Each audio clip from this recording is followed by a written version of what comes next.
అరే ఏం చేసింది కాంగ్రెస్? నేను అడుగుతున్నా, కేసీఆర్ గారు ఉండగా పల్లెలన్నీ పట్టణాలన్నీ మంచిగా అభివృద్ధి జరిగినాయి.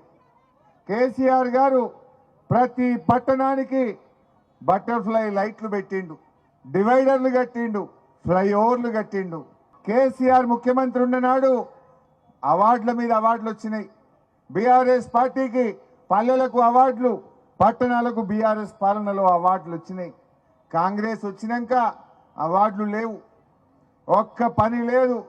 ఓ రేవంత్ రెడ్డి మూవీ కచరా హై, జహీరాబాద్ యా తెలంగాణకే గల్లీ గల్లీ మే కచరా హై. ఇప్పుడు నేను ఆ బాగారెడ్డి చౌరస్తాకి వెళ్ళి ఇడికి వచ్చిన, రోడ్డు మీద ఎన్ని పొక్కలు పడ్డాయి? కమ్సే కమ్ అరే కేసీఆర్ వేసిన రోడ్డుకు పొక్కలు పడితే ఇంత డాంబర్ పోసే తెలివి లేదా మీ ముఖానికి? ఇంకా పొక్కలు కూడా ఊడ్చే తెలివి లేదా? 2.5 ఏళ్ళ మీ గవర్నమెంట్ వచ్చి కమ్సే కమ్ తోడ డాంబర్ మీద అయితే సక్తే. ఎట్లా ఉన్నాయంటే ఈ రాష్ట్రంలో ఏ ఊరికి పోయినా, ఏ రోడ్డు చూసినా రోడ్లన్నీ గుంతలు, రేవంత్ రెడ్డి కళ్ళకేమో గంతలు.